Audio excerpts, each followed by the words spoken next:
welcome to Sestra-Tainment. I'm Lenora. And I'm Dee. And we're coming to you today in regards to Everything Entertainment. So, this week I am actually going to go first. Mm-hmm. And so I'll apologize in advance if there is a random cough, sneeze, something going on because I have what appears to be a cold only. So yeah, it's not the vid. It's not the vid. So, but I am going to be talking today in regards to the movie Nonna's.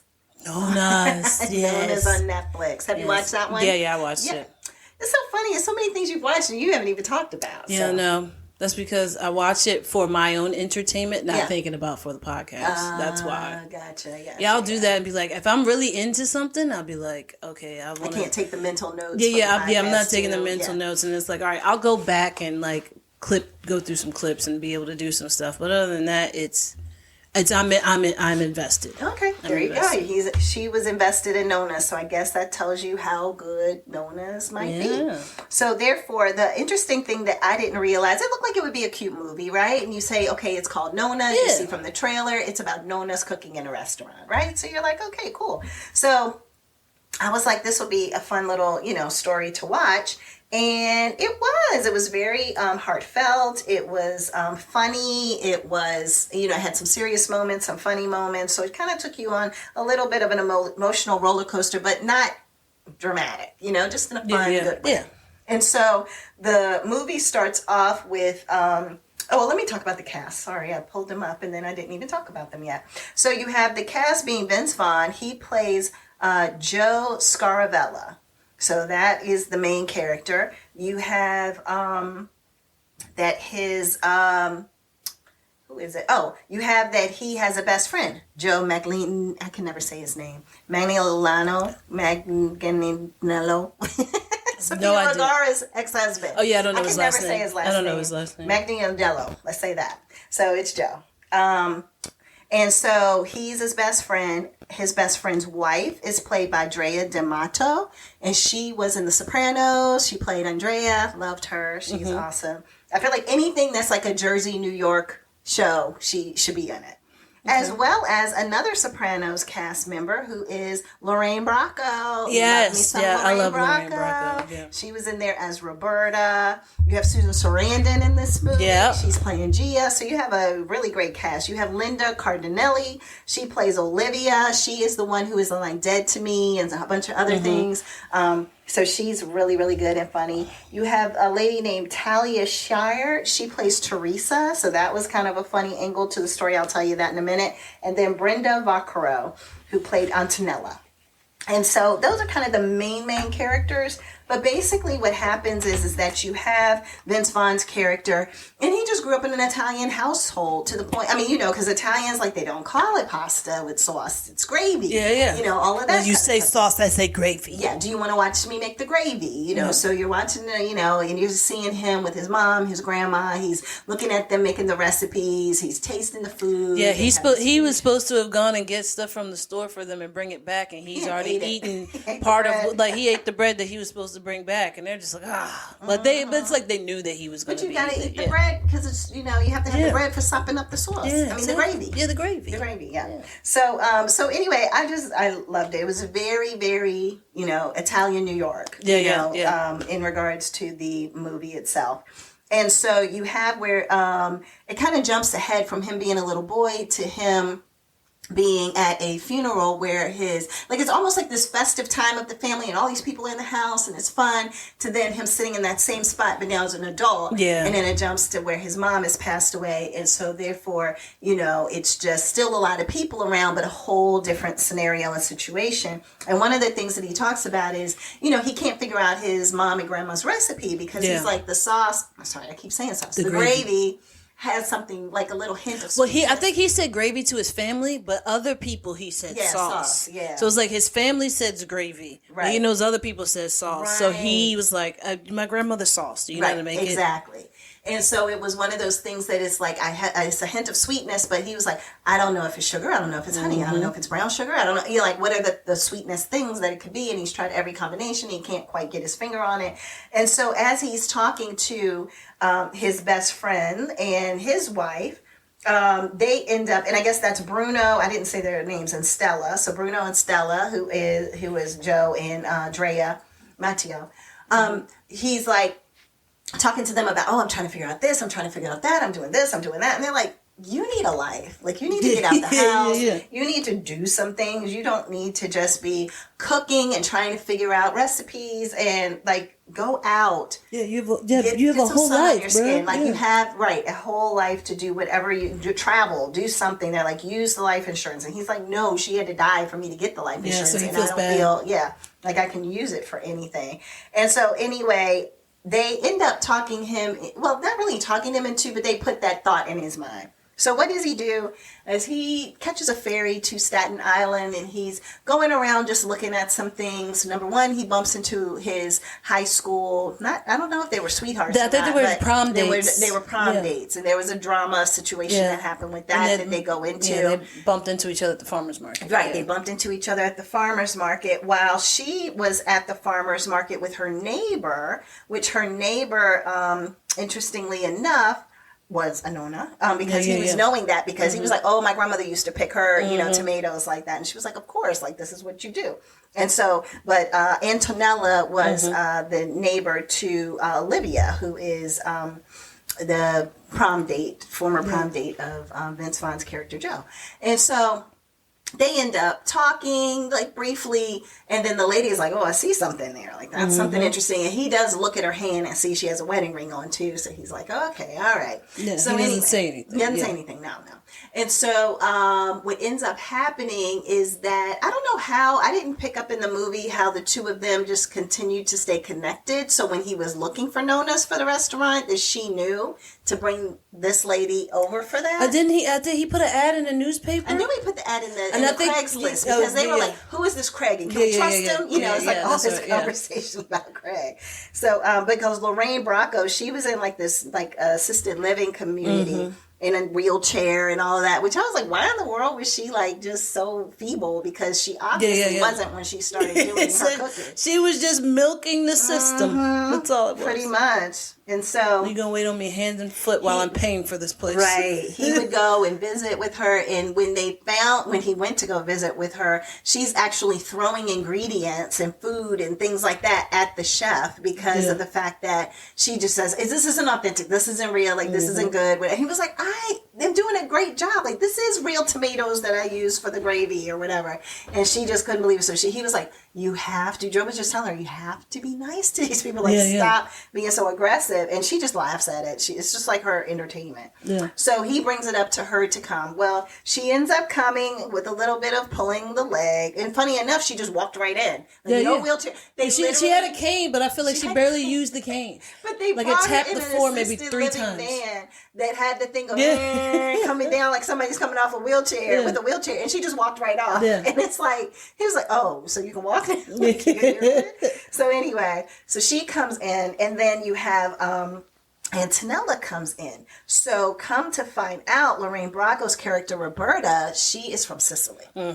You have Antonella, who is from Bologna. Sicilians and Bolognians, I guess, don't get along, and they don't like each other. It's like you think your food's better than mine, but it's not. Exactly. And we came up with this. Well, we came up with that, and you did it. Well, we did it. And it's like it's a competition, and he's just like, I don't care. Like, just make some food. Right. So the whole part of those two, you're just wondering, are they ever going to get along? Are they always going to hate each other? Then you have another Nonna walk in. And she's hilarious. I won't even tell her story, but let's just say she comes in, she's very timid. And you find out a lot about Teresa. So Teresa is, she gets things done. She gets things done. She gets the ladies to all be able to work together. At least communicate to some degree. And she prays for miracles. Let's just say that. She prays for miracles. She gets things done. So she gets things done. And so we have that, which is an interesting spinning element. But when he kind of stepped ahead in talking about the Nonnas, but when he literally went there to Staten Island, he came across this restaurant that was just like dilapidated or whatever the word is. Dilapidated. Thank you. I appreciate you. And so what ended up happening is he decided to talk his friend Joe, who is a construction guy, into helping him to pull all this together. And that created a strain on their relationship. Yeah. But, you know, it is what it is. And so they ended up making this into a restaurant. And the whole movie premise is that he just felt like it was a great way to get older grandmas in the neighborhood to get involved because they cook with love. Correct. Like, that's the thing. Yeah. So you're cooking with love, and who wouldn't want to taste food that tastes just like their grandmother's food? Exactly, yeah. Like, what more could you want from a restaurant in general, whether it is a soul food restaurant or a restaurant for Italian food, probably even Chinese food or anything else, you know, where people just want you want something to remind you of home and something authentic. And so great concept. And so that's basically the premise of the movie, is just him finding this torn down place that somebody in the neighborhood had owned. So that became a whole other layer of the movie, is about how somebody else owned it and everybody knew that person. Yeah. About he was a New Yorker coming over to Staten Island. What are you doing over here? Like, you think we're going to support you? Like, why should we support your restaurant? So it was like that. It's almost like, I guess Strong Island is really about we're for our own. Yeah, exactly. And, we're together. You know, that kind of thing, which is funny because later I may talk about New York City, but I literally saw the Staten Island Ferry while I was in New York, like it going across the Hudson. And I was like, oh, there's the big... I mean, it's huge, too. But anyway. So it was funny because that's the movie, is him going back and forth. Yeah. And he's working the whole time, and he's late for his shift. So you have that element that's going on, and how he kind of works through that. Finagles that. Yeah, exactly. So there's a lot of different layers. It's him with the girl, and, you know, the prom date and what's going on there. You have him with the Nonnas. The Nonnas with each other. Exactly. Because, I didn't even talk about Susan Sarandon's character coming in. She's the dessert person. Yeah. So it's like all the other ones, she was a hairstylist, but, you know, the dessert person. So you have the... And some of these ladies were the friends of his mother. Yes. Yeah. Yes, some of them. So it was Susan Sarandon and Roberta. Lorraine Bracco. Characters. His mom. Lorraine Bracco, I think she said they were best friends for 60 years. And they show when he's little, they show him when she walks in and everybody's like, oh, she's the one that has glasses on. Everybody's like, oh, you're here. And she was just like part of the family. Yeah, exactly. And so anyway, I thought it was a cute movie. I thought that it had, you know, some great moments that were really funny. You had some moments that were really touching, you know, so I personally would recommend it, especially if you are somebody who has...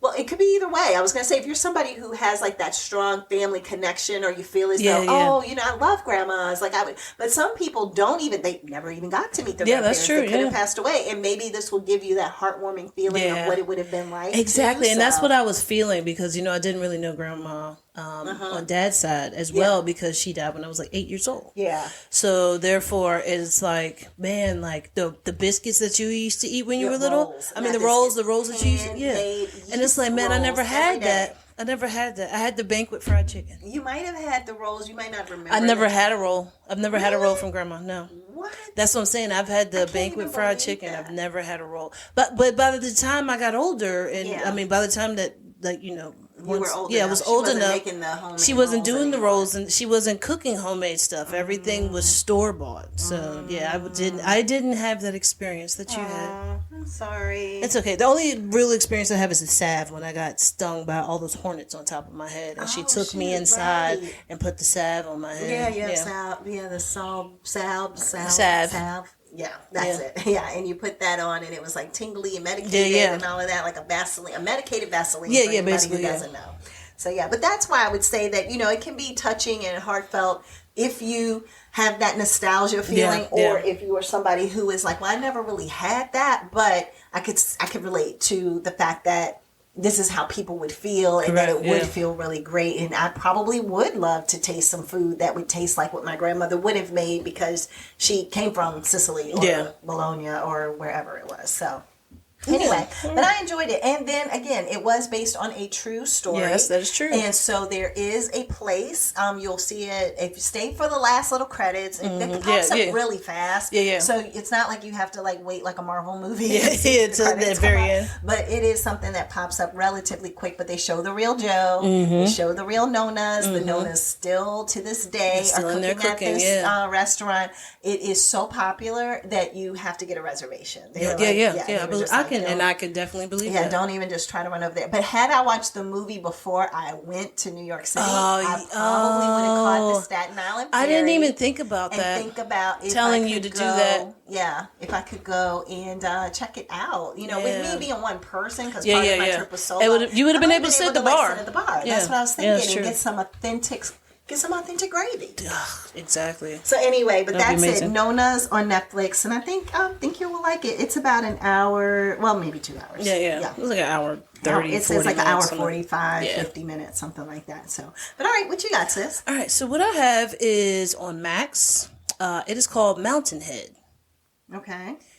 This is the world from the richest point of view. So, let me go over the cast. So, for the cast, you have Steve Carell, who plays Randall. You have Jason Schwartzman, who plays, they call him Super. It's his last name. You also have Corey Michael Smith, who plays Venus. Or Venus. I think it's Venice, because they kept calling him Vin. You have Rami Youssef, who plays Jeff. And then everybody else is just kind of there. Okay. So it's mainly about these 4 gentlemen. So you have 4 of the biggest tech names in the world that get together to hang out and relax and to also gloat on their accomplishments. Okay. But there's no business deals happening. No business changes. So if I'm telling you, hey, you know, my company, I'm about to do this to it, you can't go and try to buy my stock or anything while we're at the house. Okay. And as soon as you leave, I don't care what you do. But we're not doing any business here. We're just here just to relax, sit around and gloat. Let's talk about the world and how crappy it is and things like that. So now with them all being together, the world is on fire. Sounds familiar. This is literally on fire. There is social media. They're sitting there watching some social media, and the social media shows different parts of states fighting each other, different parts of the countries fighting each other, fighting the government, like people fighting the government, things blowing up. Like literally, the world is on fire. What we have to look forward to. Yes. So one of the bigger moguls says, "Oh, this is AI that's making all these videos on social media. Like you can see it. Look how real that looks. That's not real. That's AI." And they're just kind of like, "Yeah, okay." And then they're still looking at it, but there is, like everybody else can see that it's real footage, basically. But there is one guy who's looking at it, and he's kind of like, yeah, that's not AI. This is real. Like, this is really happening. He's like, should we do something to help? And they're like, help what? Each other? We're not worried about them, them peasants. So then when they end up getting a call from like the president or something. And then while they're talking to this government official, I think it is the president, but I can't remember for sure. While they're talking to him, they have to decide what they will do. Will they help the world, or will they be selfish and let it burn while they go remote destinations and live in a big cushy life? So they literally are like, literally the president, they talk to the president and then was like, all right, so this is what they want us to do, but if we do this and do that, then we would never have to be bothered and blah, blah, blah, blah, blah, and then we can have this much money that comes into us if we can get this. But then it's like they're figuring out how to work together to make sure that the world, like the peons, don't do nothing. You're a peasant. I don't even care. Like we will go live on Mars if we need to. We just don't. We have to figure out if we're going to help the world by helping people, or are we going to be selfish and go ahead and keep it all for ourselves? So it's basically the jacked up reality of the world that we live in now. Okay. And how the tech moguls can do what they want because the government needs them, basically. So they are, so they're not worried because they're like, we have an escape route. Yes. Regardless. Yeah. We don't have to help because... let it burn. They're like literally in a house on a mountain that is like super remote. Like I think they had to take like helicopters to get there. So they are just watching everything fall apart. Yeah, on social media. Yeah, on social media, and just like, we can participate or we cannot. We can save ourselves and our riches, or we can help humanity. Yeah. Okay. Got it. Yeah. We all know what the answer to that question is. And then so it gets for most. I mean, there may be one or two that's like, oh no, I have to help people. Yeah. I'm a philanthropist by heart. So now, when I went into this, I didn't know anything about it. I just knew the actors, and I was like, well, if we got these actors together, this got to be a pretty decent movie. But so I didn't know anything about it. I went into it blind, and I will tell you that the things that happen, you could definitely see that would happen. Mm-hmm. So these are actually supposed to be, I guess, like a version of the actual tech geniuses that we have now. Oh, okay. So it's supposed to be like Elon Musk. It's supposed to be Jeff Bezos. What's the Google's name? Yeah, Zuckerberg and the guy from Google. I can't remember. Yeah, I can't remember his name. But it's supposed two guys supposed to be from Google. Well, I think Well, they only picked one. Yeah. Well, I mean, but so they basically have shown how the world's just gonna be jacked up. It's interesting that, for a movie to already be out, it's like, how long ago did they start with this concept to come to this realization when it's like art represents life? But you know what? This movie could have made really fast because it's only recorded in a house. It's in a house, mainly in one room. They do branch off to their bedrooms. So they could have done it in 2 weeks. Yeah, they could have done it quick. Like it could have been like, all right, these are your lines and action. Boom. And then it's like, okay, your next lines are, so action again. Yeah.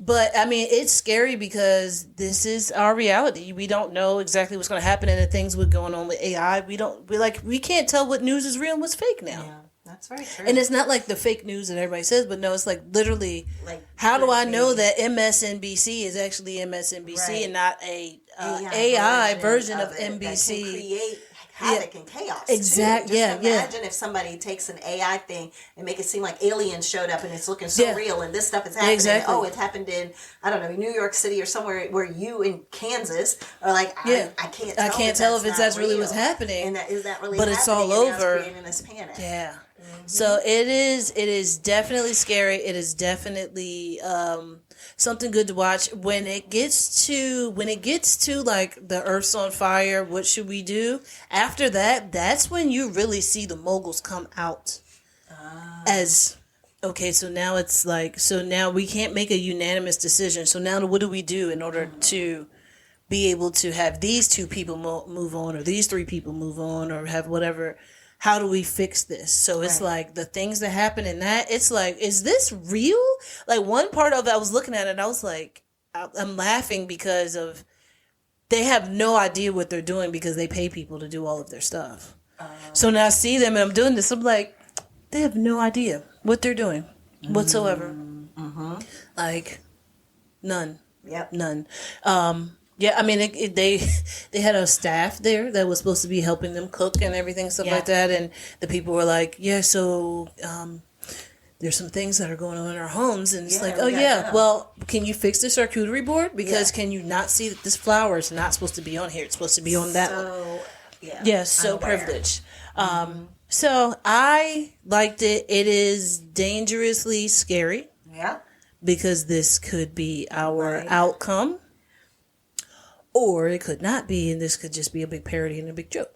That would be the main thing that everybody would wish for. But well, everybody except for those four. But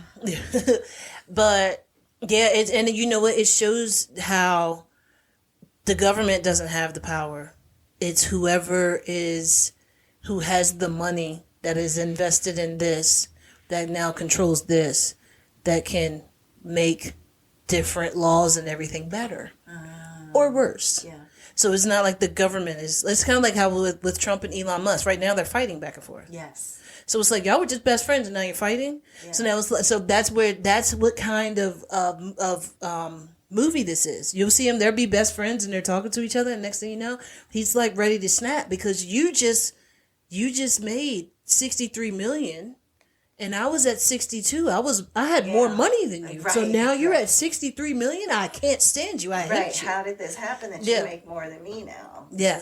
So yeah, it is definitely a movie that people should watch. Like it's not anything.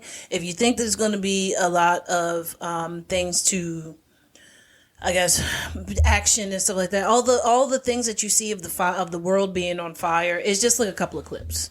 It might be like a 3-second clip that you see of the world being on fire. Other than that, you are not going to see anything else because the main thing is being inside of the house that's called Mountainhead.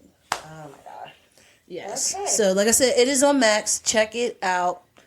It could either scare you or it could either make you wake up and be like, yeah, we got to change some things. Stuff together and like fight against the resist. I mean, be the resistance and fight against what's all going on. Yeah, that is very true. That's very true. So that's all that I had. All right. Well, now that you mentioned Trump and Elon, I said, go ahead and just bring that up. A hot topic. Yeah, why not make it a hot topic? So what ends up happening on Thursday is that Trump and Elon, I think that they've had a little bit of beef, but now it's become more public. I think since Trump closed down Doge, then Elon was no longer going to need to be at the White House as much and involved and all of that. And then there was also the big beautiful bill doesn't have anything about electric vehicles in it. Yes, the big beautiful which bill. It was supposed to originally. And that is what the rub is right now. And so there's a public feud between President Trump and Elon Musk, and it's reaching new levels because you have Elon Musk claiming that Trump's name is in the Epstein files. Yeah. And so that is that's why you the files can't be released. And literally, this is from Elon Musk's Twitter on the Thursday, the 5th, is that it says here, time to drop a really big bomb. At real Donald Trump is in the Epstein files. That is the real reason they have not been made public. Have a nice day, DJT! Yeah. Exclamation mark. So that came from Elon. And so then Trump's response is he knew every aspect of this bill. He knew it would be better than most. I can't even read what he says. Okay. Oh, yeah. He knew every aspect of this bill. He knew it better than almost anybody. He never had a problem until right after he left. I'm very disappointed in Elon. So that is the back and forth as of right now. The other part that came out is Elon said that Trump wouldn't be president if it wasn't for him. Because he rigged the election, basically. But did he say rigged the election? He didn't say he it, but say that. He kind of... He alluded to it because he knows that that's like against the law and all of that, so you can't really say it, but we all know it because Trump basically said it anyway. I wonder, now I think about it, I wonder if Elon Musk had something to do with the South Africans that ended up having to be refugees here. I don't know. And the one that killed his wife while he was here. Strangled her to death. Wait, what? Yeah, one of the refugees. Strangled his wife? Yeah, while he was here in the United States. The wife? He has a wife. No. One of the refugees strangled the refugee's wife. Yeah. I was like, his wife? Because his wife is talking to Trump right now. No. Okay, one of the refugees that came from South Africa. Strangled his wife and strangled his wife and killed her. Here? Yeah. Because it's like, why are you trying to say that we need to kick murderers and drug people out? And it's like, well, you just brought a murderer over here. Somebody over here. And you don't know everybody's history that you're bringing. Yeah, exactly. So I mean, that's just it's a scary thing. Yeah. Yeah, it is. It is. So I don't know. Oh yeah, that South African actually lived in Virginia too. And is that because South Africans can be Caucasian complexion or not? Yes. So no, all of the refugees are Caucasian because the South Africans that are black are saying we want our land back. Okay. So we're gonna fight for this. And they were like, and the other refugees were kind of like, well, like this is too much on us. We're scared for our lives. Because y'all are gonna. No. They had to say they were scared for their lives in order for them to be brought over to the U.S. Yeah. Right. Yeah, you have to be very fearful. So okay, interesting. So possibly, I don't know if I'm sure Elon has something to do with it. Yeah, maybe. But then the newest thing was that Elon's baby mama drama has also entered the Trump territory, which is the mother of Elon Musk's 14th child. I don't know if everybody knows. I don't even know how that many whole he has. Yeah. But he has 14 children. So the 14th child, little Romulus, which they said is named after a planet on Star Trek. Yeah, that's true. I remember that. Yep, is offering President Trump some advice on how to deal with Elon Musk. So she's the nanny and telling the dad how the best way to take care of your son. That's sweet. That's sweet.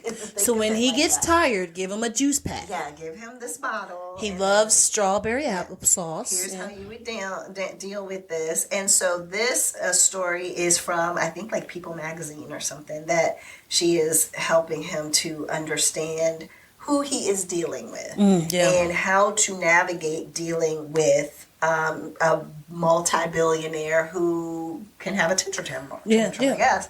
So, but yeah, so that, it's from people.com. And so Ashley St. Clair is her name, giving him breakup advice for Donald Trump in their feud. So I could see this 1,000 miles away. Because between them two, both have extremely big egos. Yes. So therefore, yes, we will work together to get to the objective of starting and hopefully completing Project 2025. They were just using each other. That's what it was all about. Yeah, they were using each other for Project 2025. As soon as, in my opinion, everybody started saying that Elon was really the president and pulling all the strings, that it made Trump very frustrated and feeling like, no, this is not the case, even though that little boy told him in his office that he ain't president. Why don't you shut up? Shut up. You're not the president. You're not the president. So anyway, so I think with all of the jokes and memes and late night people and all of that stuff talking about it, I think he was just like, all right, Elon, now I've been in office a good, 2 months now. I don't even think, you know what? I really think that Trump actually just used Elon and just gave him empty wishes. So, and then that way he could get his bills and everything put into place with this big man, this big person. Bill? Yeah, the big beautiful bill. But which then is the stupidest name I've ever heard of in my life. But to hear grown people say that, like in Congress or whatever. Who's We're grown? Gonna pass this big beautiful bill. Yeah. Anyway. But yeah, I feel like he used him just to get what he wanted out, and then was like, so I didn't tell you about this part where we're not doing the EV stuff because Republicans don't necessarily like the EV stuff, correct?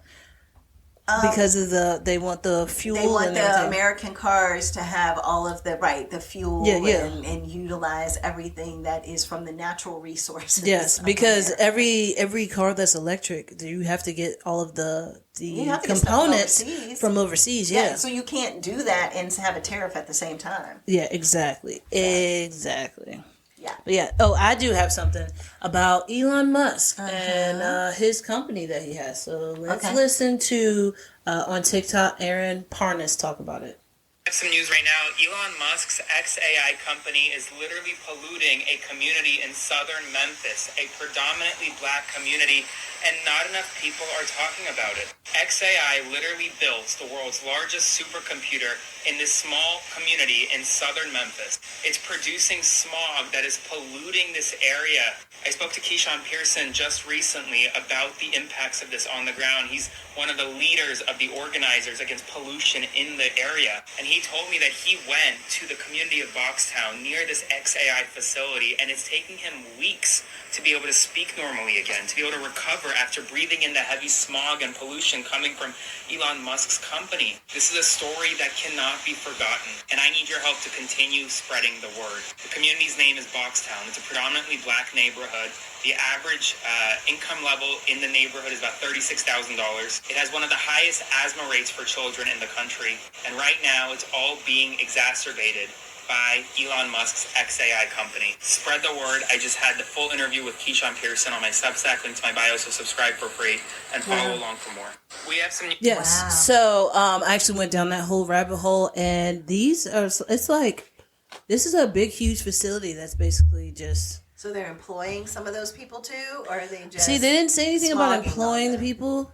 I feel like it's because it's like a computer based thing. I don't know if they're really employing people or if these are people that are coming from other parts of the world. other parts of the world in order to work on this, because I mean you're not just going to have anybody that's going to be working on and mainly it's going to be like all of that stuff is going to be there, but you need to know how to use this and how to be able to fix it if anything was to go wrong. So I don't think there was a lot of regular people that worked there. They might have just been some regular people that were cleaning up in there or something like that.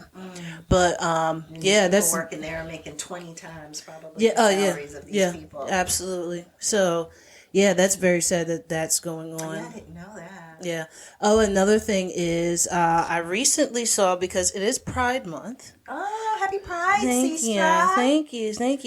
Yeah, I didn't have a gift for you. Yeah, I'm still waiting. It's fine. Oh, okay. I've heard that there are Pride gifts that people are doing now. For your pride. Yeah.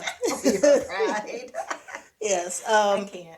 But yes, Kady Grass is a, I believe, 19-year-old trans person who actually got beat badly. Oh, no. And so this is a story. This is 19-year-old Kady Grass, a mask-presenting lesbian who was beat unconscious when she attempted to use a women's restroom at a McDonald's in Illinois. Kady, who's from Wisconsin, was in town. I apologize. I said trans, but it's a mask-presenting woman. Okay. My bad. I apologize. No. Visiting her family and to see her cousin's show choir concert. They stopped at a McDonald's in Carpentersville, Illinois. Kady went to go use the women's restroom but found that it was occupied, while two young men who were sitting outside called her a slur. She confronted them and let them know that she was a lesbian woman. And at that point, one hit her in the jaw and the other attacked her from behind. And while Kady was viciously beat to the point that she was unconscious because she did indeed black out, her 13-year-old cousin watched on in horror. These men held her down, kicked her, and stomped her in the face. A McDonald's manager tried to intervene. He was attacked as well. Kady said her eyes were so swollen, she blindly crawled over to someone and felt a denim pant leg and begged them to call 911. The 19 and 16-year-old attackers have been caught and charged. And Kady will make a full recovery, but she has a long road to get there. This is why anti-trans rhetoric and these dangerous things like the bathroom bills, it doesn't just affect trans people, it affects all of us. That's why all of the LGBTQ community needs to stand up and support. Trans rights are... So she just said trans rights are human rights. But that's very sad that even happened. Like, you're just standing there going to the bathroom. You're just trying to go to the bathroom. Yeah, and the thing is that if you go into McDonald's, they probably it's probably a small McDonald's with one stall. So you're going to pull on the door, or it says vacant, or it says occupied. So she's probably just standing in the hallway, just waiting. And then some young kid, who has been taught this and who's been raised this way. Yeah, that's what I was thinking too. But no, but it is the people that you are raised by that are making these people. So for them to just willy-nilly just beat somebody inside of a McDonald's, we're like, what do you think? So it's just very sad. So it is Pride Month. Please, if you see something going down, say something. Yes. Call the police. Do whatever you have to do. Say something. Don't let you could literally see somebody get killed right in front of you. And then how would you feel for the rest of your life? Right. Exactly. It's horrible. Just because of who they are. Exactly. Just because of who they love. Yep. Exactly. Yeah. Oh, that's so sad. That is very sad. But I'm glad that she's going to make a full recovery, though. That's good. And if you see the picture of her, it's horrific to see. Her whole face is jacked up. Yeah. All right, so you want me to do the next one, or you want to go? Because we went back and forth with a little bit with that. I can either way. You can go. Okay. And then I'll do New York after that. Okay. All right. All right. So I want to talk about the new show that just came out called Murderbot. Breaking news. Oh, one moment, please. Yeah. Just today, ABC News says that Elon Musk calls to impeach Trump and replace him with Vance. That's new Huh. information that just popped up as we were just talking about that. So I just felt like I was. I know X is probably going crazy with all the stuff that Elon has been putting up for the past couple of days. Yeah, so I'm sure that that's part of what he's wanting. Too. He's like, oh, is my stock going to go up? But then also Trump has been impeached before.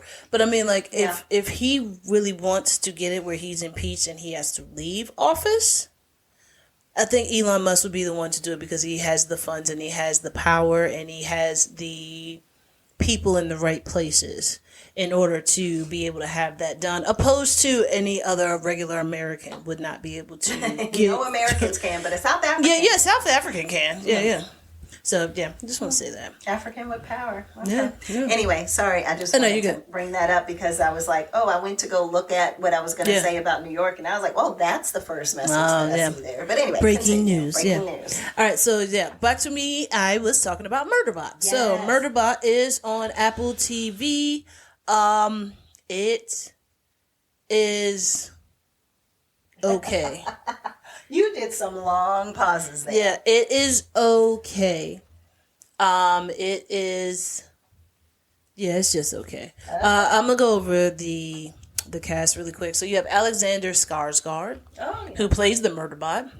You have Noma Duminswini. You know how we do with names. Yeah, she's from overseas. Okay. She is Dr. Mensa. You have, Jesus, I don't even know how to say his name, David Malchan. Yeah, him. I don't even recognize this guy. I've seen him on stuff, but it's not like a guy that you would recognize. He is Gorathian. You also have Sabrina Wu, who plays Pen Lee. Okay. You have Shay Khanna, who plays Rathi. You have Tamra Podemski, who plays what is this name? I'm gonna stop. With the names. Let's stop. I'm gonna stop because I feel so bad just messing up these people's names. Do it all the we time. do it all the time. I don't know why you feel we need bad to get. this week. I know we need to get AI to say the names. Maybe we'll work that out. So you have Yeah, press a button. Yeah. Okay, I like it. Let's work on that. Okay. All right. So the premise of this is it's a little outlandish. Just think Data from Star Trek. Mm-hmm. You know how Data was on Star Trek? Yeah. He was a droid that had human features. So now Murderbot was a droid that ended up going through. They were taking some of the old droids and trying to refurbish them, and they took one of them and made it into like a human. It basically, he looks like a Ken doll. He doesn't have any privates or anything, but his whole body is like a Ken doll. Oh, okay. But he does have a metal, like android-ish kind of thing that he puts on. It has a head shield, like a mask and everything. Okay. So he has all of that. So, he's just a robot, and he's a security bot for an exploration team. But the thing is that he has emotions and an inner monologue. Oh, okay. So that's what makes me like it. Because I'm like, he's like talking. But the thing is, he's trying to hide it. Because he knows that they can't let. Yeah. So it's like, is he a mistake? And that's why we have the show, or is it that they actually made him to be like that to see, like as an experiment to see how people would deal. So while he's on duty securing an area, he gets a notice of like some thermal readings of something that could be a potential threat. So he will express his concern to the scientists, and they will ignore him because they've gotten close to finishing or digging whatever they needed to dig.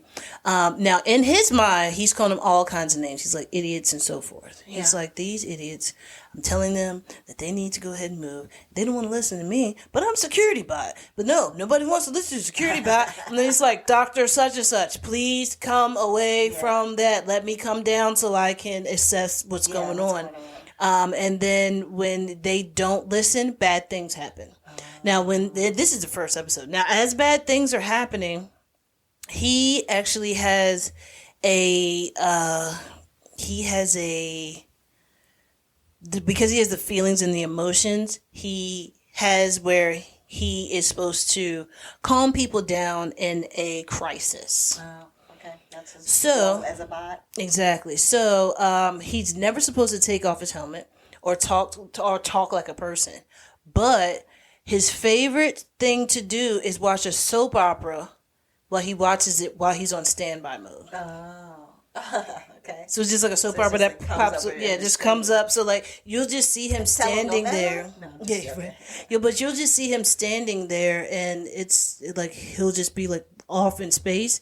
But then it will clip to, you will see the whole episode, and then they'll be like, secure bot, and then he's like, yes, and then it clips off, and then now you see that he's going. He was so enthralled in what he was watching. Yeah. He loves this show. Whatever the soap opera is, he loves it. So what does he do? When they have a chaotic issue, he looks at one of the doctors, takes his mask off. Oh, no, he's not supposed to. Yes, and he says, "Hi, so how long have you been doing this? Do you have children? You have a family?" Blah, blah, blah. So he gets that from the soap opera because when there's one guy who's dying and the lady's standing there and she's like, "Tell me what's your name. Tell me what you do. How do you have any kids? What are your kids' names?" So he's using that tactic.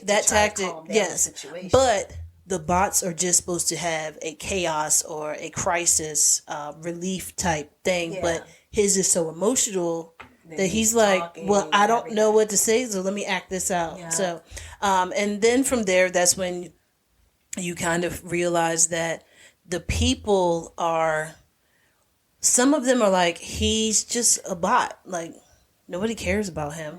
But then you have Dr. Mensa, who's like, no, he is broken up and we need to fix him. So he's our security. Bring him inside, fix him. It's like, hey, secure bot, we need you to come inside so we can fix you. He's like, well, let me assess the damage that's happening out here. It's like, no, you can't assess anything. Get inside. Because like, yo, you get sparks and everything coming out the side of your body.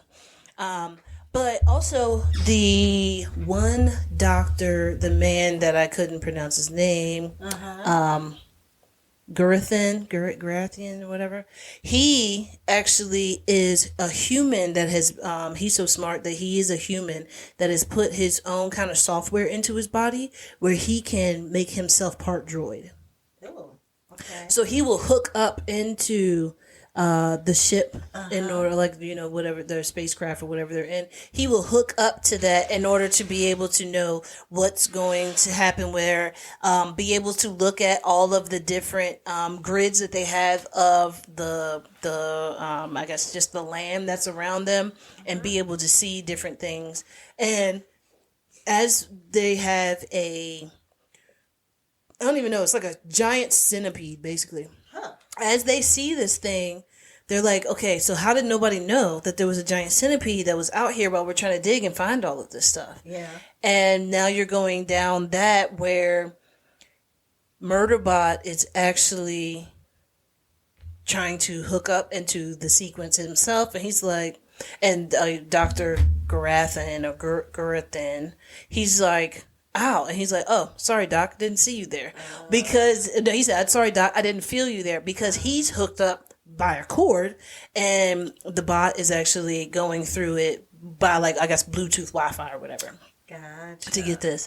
So now the doctor he feels some type of way about the bot. Because he's like, we don't need the bot, you have me. But it's like, but he's a security bot. Like, you're just a geeky guy who wants to be into all of this, you know, all of this stuff that you want to be more android than you want to be human, basically. Like. Yeah, exactly. You want to be android. There's probably people in the world that are like that. Oh, I'm absolutely sure. I'm sure. I mean, yeah, people marrying bots. So yeah. If you have that, they probably would turn into a bot. Yeah, I could see that. But yeah, so that's what I have. I think it's good. You get to the parts where you're seeing that he's starting to freak out because he took his helmet off. He's talked to the people like a regular person when he's not supposed to do that. So now in his head, he's like, oh, damn, I think they know. What am I supposed to do? Do I play this off? Do I do that? And then as they're talking to each other, they're like, yeah, but he's more human than he is, like, you know, a bot. And he's like, why would I want to be human? All of y'all get on my nerves. Like, that's just what he's thinking. Yeah, in his head. Yeah. But they can't know he's thinking either. Exactly. So, I think it's cute, but I mean, it's not anything that I don't see it progressing past this season. And also, I don't see that I'm going to finish it. And what show? I mean, what station? It's on Apple TV. Yeah, it's on Apple TV. So I don't think I'm going to go back and finish it. I kind of like know where I'm at right now. I think I'm on like the 3rd episode or something. So you're good with it? Yeah, I'm like, I don't know where it's going.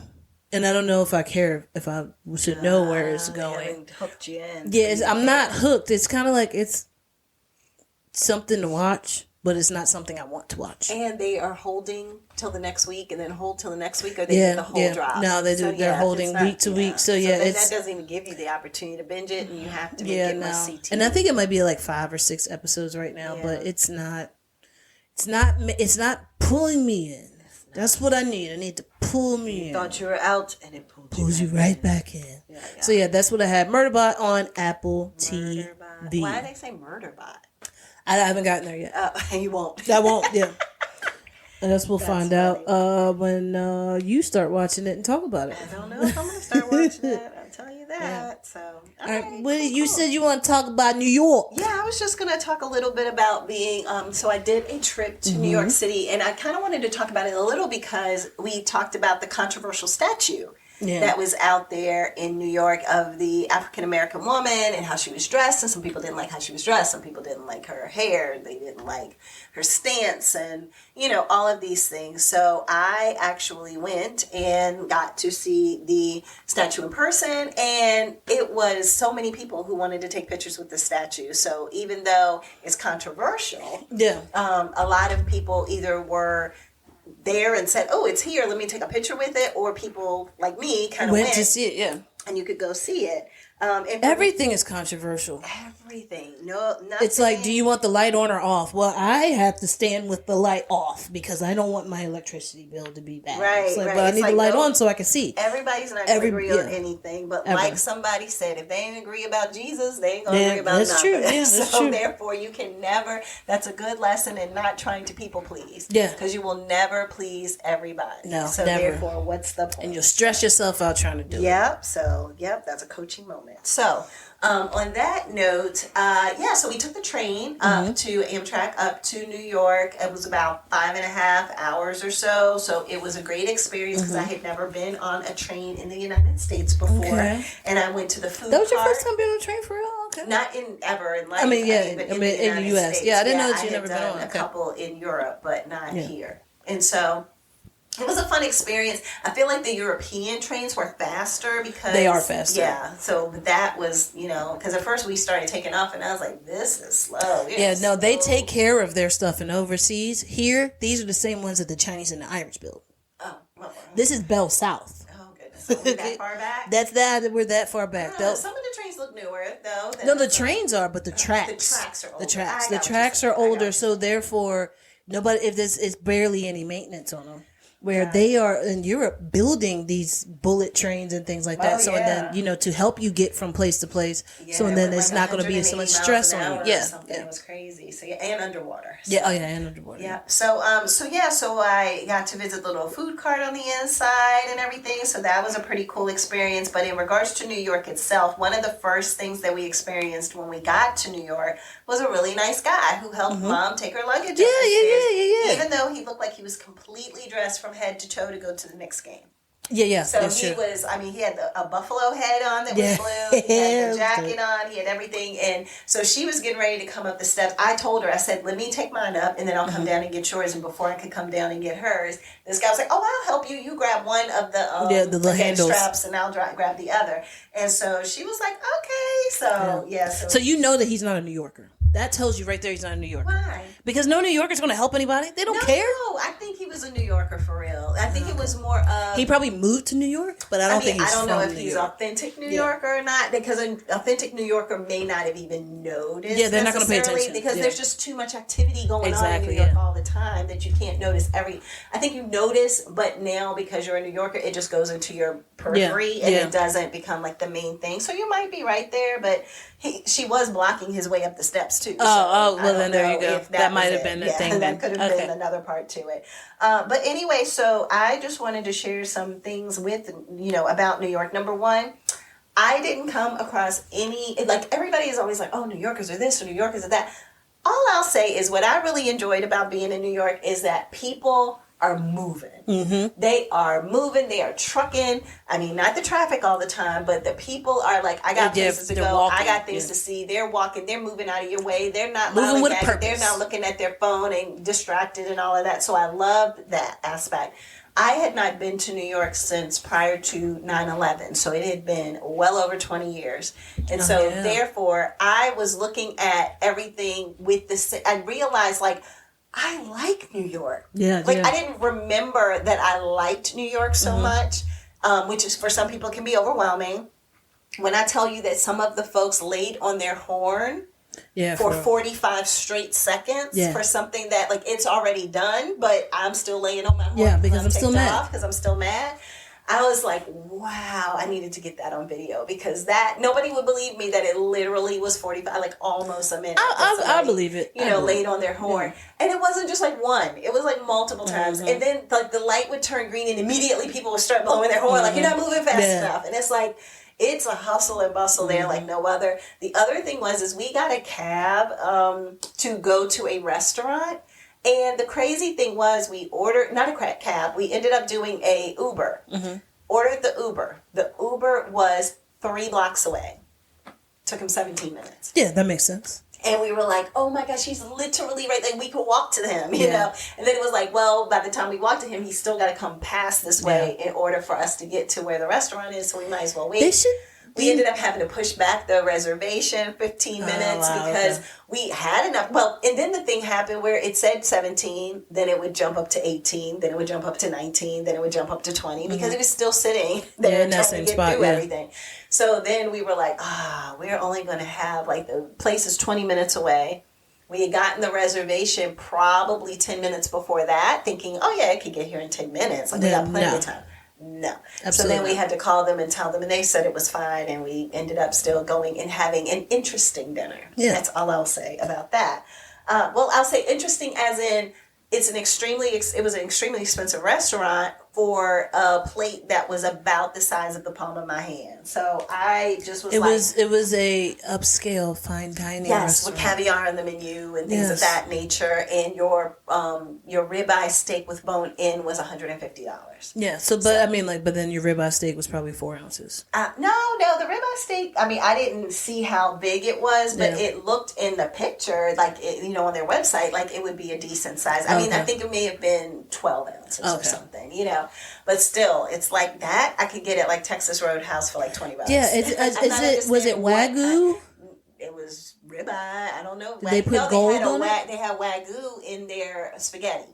Oh, okay. I would have figured that the Wagyu would have been like a Wagyu steak. No, it was a Wagyu bolognese. Okay. And so they had that. And interestingly enough, the people beside us got that. And so we got to see it from afar, and it was like, oh, is that as small as the portions? And that actually looked like a little bit of a bigger portion than what we actually got, but I digress.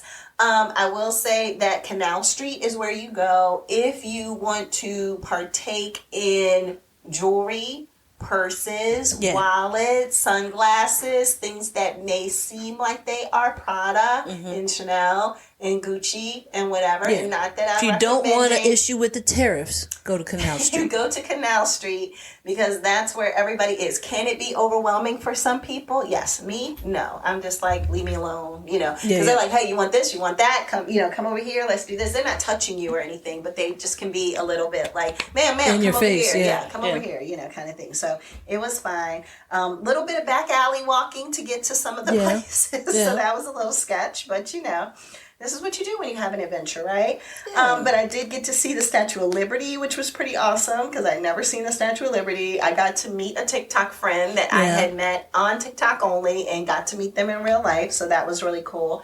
After the dinner that we had that was not filling at all, we ended up going to a place that you might want to check out called Junior's. Okay. They are known for their cheesesteak. I mean, cheesesteak, sorry. They are known for their cheesecake. Oh, cheesecake. However, okay. they do have other foods on the menu, which I almost bought a cheesesteak. After you ate a spoonful of food. After a $400+ meal that we all had. So therefore, I ended up getting, though, a strawberry shortcake. Yeah.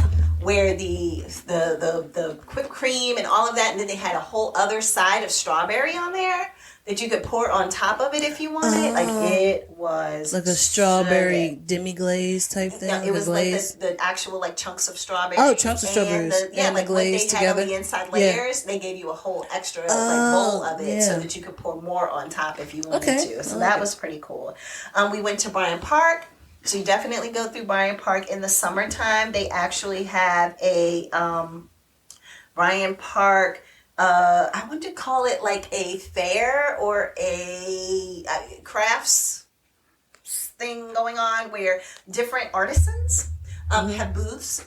And they have all their either artwork or food. So it was like a maker's mart. Yeah, it's like a little like a farmer's market. Yeah, almost, but for things that you're making, you're creating. Because it was food. It was it was boba teas. It was. I ended up buying some. I call it glazed fruit, where it was strawberries and blueberries, orange and grape. That it was called a place called Sweet Moment. And it's just dipped in sugar. They dipped it in like a candied apple. Oh, okay. So it was like candied apple fruit. Oh, okay. So glad I made that purchase. Oh, really? It was so good. Because I don't know where else I would get that. I've never known anybody and you're else not going to make that. it at home. Then I got a boba that was taro boba that was purple just because it was purple. I wasn't a big fan, but I don't think I liked the flavor. But yeah, there was a lot of different artisans. There was artwork. There was New York specific things. There was jewelers out there. It was just a lot of things. While also people were in the park just laying around on their beautiful little, blankets and stuff and listening to a DJ. So they had a female DJ out there and it was really great. I got to finally see the Statue of Liberty. So thrilled that I got to take the boat. That's how I saw the Staten Island Ferry. But they have just boat rides that you can go do. I got my tickets, just for anybody who needs to know, for Viator. Okay. Oh, yeah. Or Viator, or however people pronounce it. But I say Viator. But I went there, got the ticket the same day, like an hour after I purchased the ticket. I was showing up there to get on the boat. So that was great. And ended up being about an hour and a half tour with a lot. I mean, if you ever want to know anything about New York, absolutely take one of those tours because they walk you through everything. They tell you about how when you're going down the Hudson, everything on the right side is New Jersey and the left side is New York. And all of the things that you see. They have a Colgate clock, like literally the toothpaste Colgate. They have a clock there and they were explaining that. They have these statues that are there that remind me of that one, and she'll only be the one that knows this, VMFA, where you walk around. Oh, yeah, I did see that. You sent that picture and I was like, that's dope because that's the same artist, and what he does is he puts those in different countries in different states. Oh, gotcha. So it's the same guy. He has a whole bunch of them. Okay, that's all around. Like there's some in Ireland. I want to say there's one in Ireland. Okay, it's like a white statue. Yeah, Denmark. Depending on how you are looking at it and from the angle, sometimes it looks very flat. Sometimes it looks very full. Like it's just really interesting artwork there. We got to see Lady Liberty, and that was amazing. Also got to go to Highland. I never heard of the Highland. Didn't know what it was, but while I was on that tour, guess what he talked about? The Highland. And he said the Highland used to be a railroad track that everybody would come and, like, if you got off on Ellis Island or whatever, you would end up taking the Highland to get to America, basically, like to get from the island into the city and all of that kind of stuff. So there was a place where near the dock where you could walk the Highland.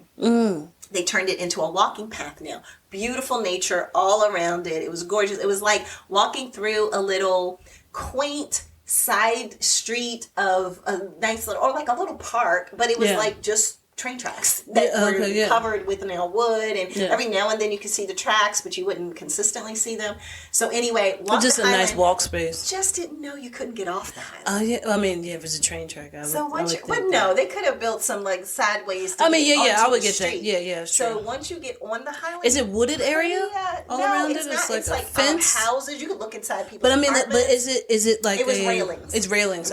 Yeah, and it's up high because the train station was going over the street. Yeah, so you can't get off. There were places that you could literally go and sit. Like they even built in things like a little stadium on that. So you could go walk down steps, sit, and watch cars ride underneath you through this like glass overview. Yeah, it's dope. There was a lot of different things that they had on there. But I got on there. I just walked and walked and walked. It's almost 2 miles. Yeah. It takes you all the way down to like 57th Street or 14th Street from 40th or something. Like, I don't know. It was a long way. It was up there. It was up there. So long story short, great walk, beautiful scenery. Took a lot of pictures, and it takes you can get off at Little Island, which Little Island looks like champagne glasses. Yeah, that's that what are it was. concrete that have like trees and stuff like that on it. So walk through there. You could see the 9/11 building from there, or One World Trade Center there from there, and a building that they call the Jenga building. So it looks like the top of the building literally looks like a Jenga puzzle, which is kind of interesting and cool. So they have all these different, like the architecture is something great to kind of check out and look at. You have, of course, things like the Statue of Liberty that you can absolutely check out.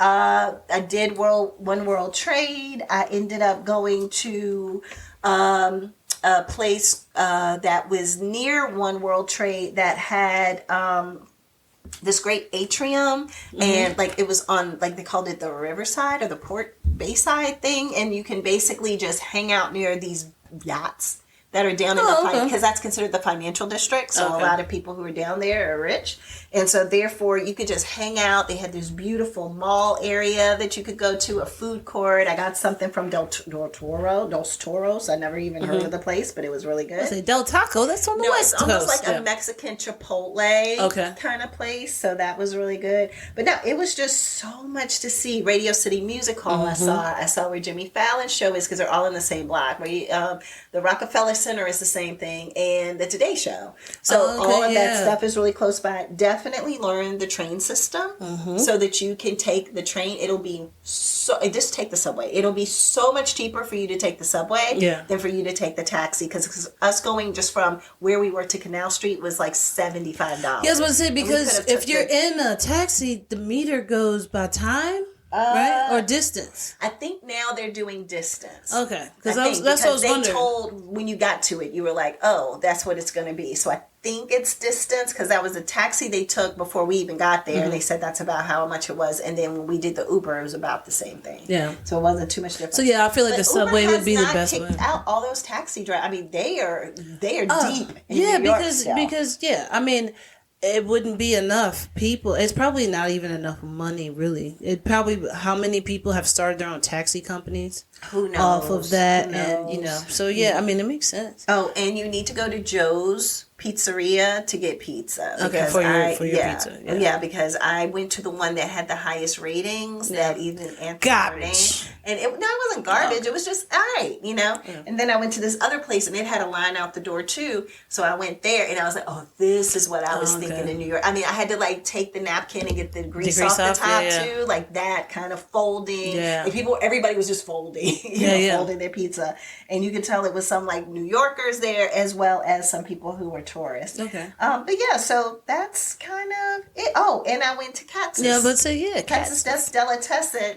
That was a longer. Well, that was down near the financial district. I just didn't know it was near the financial district. Well, you were on the thing, and I was like, "Oh no, you didn't have to go. It's a distance away." You were like, "Oh, I'm already on the way there." Yeah, I was already on the train. Yeah, and it was like a 20-minute ride on the train. Yeah. So the train's always interesting. And the train, wait, was it the subway? Yeah. Oh, the subway. Now, how was the subway ride? Subway ride's fine. Yeah, I didn't have any delays. Everything went really well. You see any crazies? No. Any performers? No. Okay. There were performers outside. Okay, like on the whatever that's called. I don't know what that's called. Platform. Okay. Yeah, playing on the platform, but not really a lot. Like I've only heard maybe one. Okay. And then it was more so like only one time there was somebody who came onto the train and they just started yelling, but it was about something that they were selling snacks. Oh, okay. So they just had a whole people are so they're so creative. Yeah. Because they literally had Skittles and Snickers and chips and crackers and like different things all taped together at the bottom as like one big box that they could pick up and carry versus having to pick up multiple boxes. Things, and when I say taped, I mean like taped 45 times. Yeah. Like it was not going to come smart. apart. Yeah, but that's smart. And then they just were walking around and like, hey, I got you this, I got you that. And it was like nobody took it. And he was like, oh, I'll get off at the next stop then. And then lo and behold, as he's getting off at the next stop, a woman comes from the other direction with her own, her own stuff that she had, and it was all candy with her. Okay. So those were the only things that I saw, but everything on the subway was chill. Everybody was just doing their own things. The only thing I will say with the subway is just don't get... The subways are not made for non-New Yorkers. So you get into the terminal and you look and you're just like, oh, it's saying West 54th uptown to Brooklyn or 50-something down to the Bronx or blah, blah, blah, blah, blah, well, up to the Bronx or blah, blah, blah, blah, blah to Queens. And I was like, well, where is Times Square? Yeah, exactly. Like, I need to know where Times Square is. I need to know where One World Trade is. I can't navigate this. Yeah. And so I ended up realizing... So it's not tourist friendly, it's New York friendly. It's New York friendly because the New Yorkers are the ones who use it all the time. But you would have thought that they would do... Yeah, you would think that there would be like an asterisk. No. Then it says that. Absolutely. They do not care. Figure it out. Well, maybe somebody should do that. Go around, put little stickers on and say this way to the yeah, but people One get World kind of Trade annoyed. Center. So what I came to find out is Bronx Uptown. Okay. So if you're down at the bottom, if you're down near where like World Trade is and the financial district, you need to go the Bronx Uptown. Okay. If you were uptown, you need to go Queens downtown. Downtown, okay. Yeah, so you got to like figure that out. And one of the other places was called, I forgot, it began with an F. But I was like, ooh, if it says Flatbush? F word, nah, it was something like, it was a square. Flushing? No, it was not even a place. It was like if you're trying to get to this avenue, then you want to go, know you're going down. It was, I can't remember what it was called. But anyway. But did they have maps? Like at the subway, so where you could be able to see, but it's hard to understand when you pay, and I use the Metro card, which is going away. They're going to something called Omnibus, I think. Okay. So they're going to a different card, and a lot of people had it on their phones. Yeah, I was say it's probably on your phone. I just got the card because I was like, I'm not going to be here that long, and got embarrassed when I tried to swipe it and it wouldn't go because I didn't realize that I put $10 on there, and in 3 rides it was done. Therefore, I was like, oh shoot, I had 30 cents left. So I was like, why isn't my card working? And I'm like, oh, because I only had 30 cents on there. So how much is a ride? It was almost $3. Okay, that's not bad. Almost $3 a ride. And so, anywho, so that's kind of my adventure with New York. So I just wanted to give people a little bit of information to kind of share some things you can do. There's much more that I didn't get to do. I didn't do the Empire State. I could see it from my room, but I didn't get a chance to even get anywhere near it. Didn't get to do a Broadway show. Hung out in Times Square, of course. Even sat on the red bleachers. So there's the red bleacher section that they have. I feel like it's newer for me because I just haven't been in so many years. But that was kind of cool, and people were dancing. So many performers in Times Square. It almost felt like Fremont Street a little bit. Okay, yeah. So, in Vegas, but a lot of people out there doing things, trying to make money, and it was the same show everywhere. Like Central Park, same show. Times Square, same show. Different people. But same things. In the exact order with the exact words. So somebody watched a show and said, "We'll do that exact." Yeah, we're gonna record this and let's do it somewhere else. And then me and my friends are gonna do the show. And it was like flipping over people and dancing and breakdancing and all that kind of stuff. But last thing I'll say is that I fell in love with Central Park. If I were a New Yorker, that would be where I would want to hang out because I just the diversity of the park. You have a pond with people with boats. You have big water fountains. You have horses. You have like horse-drawn carriages. You have places where people are playing softball. You have soccer games going on over here. You have where it's just like, it's so massive. I think it's 30 blocks. Yeah. 30 New York blocks. Yeah, it used to be a black people area. Yeah, that's true. But maybe that's when I felt like home. Maybe I felt like I was at home. Maybe you were grounded. It was like one of those things that once, because I was like, I have to see Central Park. I don't know why, but I'm drawn to Central Park. And then when I got there, I was like, oh my gosh, you're here and it's gorgeous and you love it. So anyway, sorry that I went on and on. And no. I do want to say one thing. Shout out to Mikey P, who is in New York right now. He had sent one of our friends a picture of Denzel actually walking in to his Othello. to his I guess the back door to this. Yeah. Now the interesting thing is I have a Facebook friend who saw him leaving out. I don't know if it was the back door or not, but yeah, leaving out and getting into the car and like waving to everybody because Othello that he is ending. So him and Jake Risendahl, is that his name? Gyllenhaal. Sorry. Risendahl. I don't know what name I came up with. That's like a Harry Potter name. Gryffindor. No, I think I knew a different person with the last name. Started with J, but ended in Risendahl. But yeah, so they both are in that. So yeah, that's it. All right. So that's our episode, y'all. Yeah. Sestra-Tainment. Hey, don't forget to go online and go ahead and give us some options of what you would like for us to talk about. Yes, please do. So when you go to Sestra-Tainment.com, you can definitely give us some information, and we'd love to hear from you. Yeah, absolutely. We'd like to know about our fans. Yeah. All right, y'all. Talk to you later. Bye.